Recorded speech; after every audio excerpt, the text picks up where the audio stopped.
NCERT SCERT इतना शोध कर रहे हैं, अगर हमें गाइड से पढ़ना तो क्या ज़रूरत है इन शोध की? इन संस्था को बंद करो फिर। टेक्स्ट बुक टाइम पर नहीं आ सकती, ये किसकी ड्यूटी है? इस पर ध्यान दें हमारे DO साहब, ये बात ध्यान देने की है। जो ध्यान देने के मुद्दे हैं उनसे भटके हुए हैं। जब शिक्षकों को ऐसे गुमराह किया जाएगा और हम आपस में ऐसे दूसरे के दस्तबगरेबा होंगे तो क्या पढ़ाई होगी?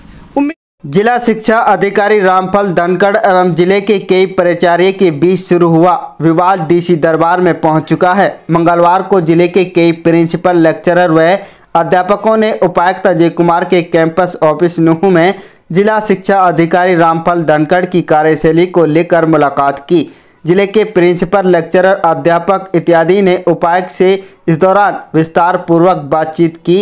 उपायुक्त अजय कुमार नूह से मुलाकात के बाद पत्रकारों से बातचीत के दौरान शिक्षक जगत से जुड़े अधिकारी व कर्मचारियों ने कहा कि जिला शिक्षा अधिकारी रामफल धनखड़ प्रिंसिपल पर दबाव बनाकर मोटी रकम वसूलना चाहते हैं। उन्होंने गंभीर आरोप लगाते हुए कहा कि कुछ अपने चहेते लोगों की फर्म में बैंक खातों से रकम डालने का दबाव बनाते हैं। जब उनकी बात को नज़रअंदाज किया जाता है तो प्रिंसिपल के खिलाफ कार्रवाई के लिए लिख दिया जाता है। अध्यापक व अध्यापिकाओं ने उपायुक्त अजय कुमार को बताया कि जिन प्रिंसिपल पर जिला शिक्षा अधिकारी रामफल धनखड़ आरोप लगा रहे हैं वह पूरी तरह से बेबुनियाद हैं, बल्कि जो आरोप प्रिंसिपल जिला शिक्षा अधिकारी पर लगा रहे हैं उनमें सच्चाई है।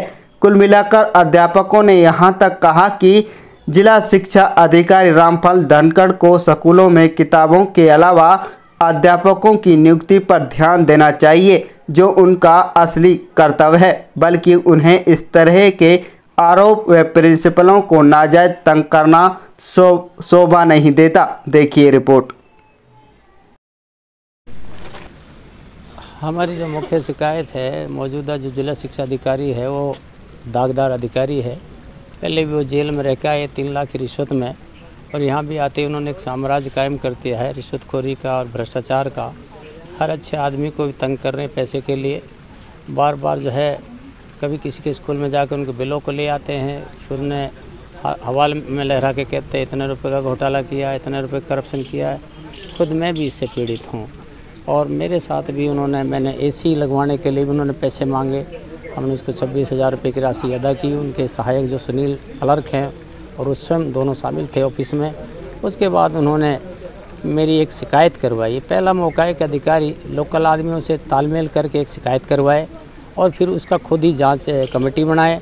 फिर जांच कमेटी रिपोर्ट दे 5 सदस्यों की ईमानदारी से, फिर कहता है कि इनको इसके खिलाफ़ क्यों नहीं लिखा। फिर 1.5 महीना बाद उसे निरस्त करने का लेटर डाले और ना डिपार्टमेंट को ये बताए, ना CM विंडो पर अपलोड करे। उन्हीं बंधुओं की फिर अलग अलग से शिकायतें डायरेक्टरेट में कराए।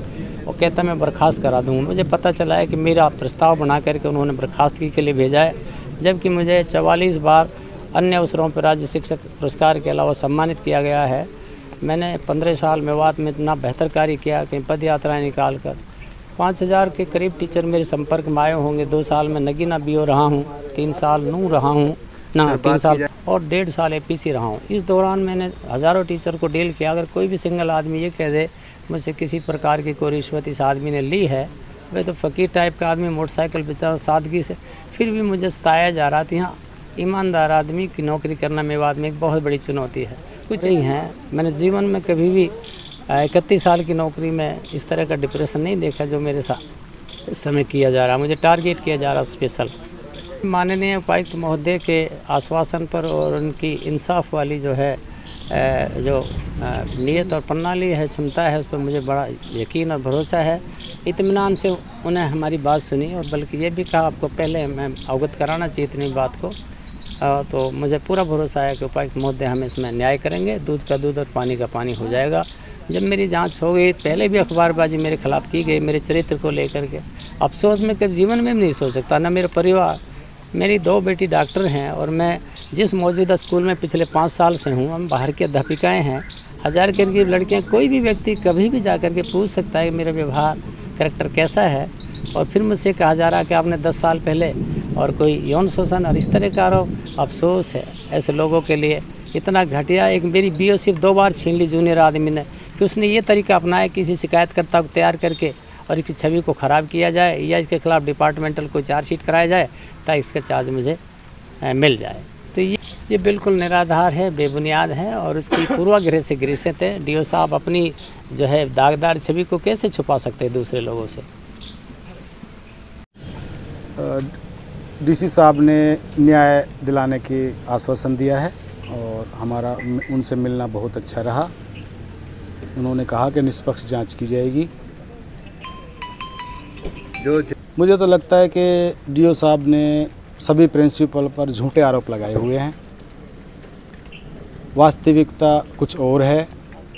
ये समझ से परे है कि सारे प्रिंसिपलों को क्यों तंग किया जा रहा है। किस तरह से? किसी को एक स्पेशल कंपनी है, उसका बिल दिए जा रहे हैं। पिछले स्कूलों में यदि किसी ने काम किया है तो जो काम पे खर्च किया है तो बोला ये घपला किया हुआ है। क्या इससे शिक्षक अवार्ड मिला हुआ है तो उसको झूठा बताया जा रहा है। कुल मिला के जो ईमानदार आदमी हैं उनके बारे में सेक्शन 7 भेजना, टॉर्चर किया जा रहा है। शिक्षा के बारे में कोई बात नहीं हो रही।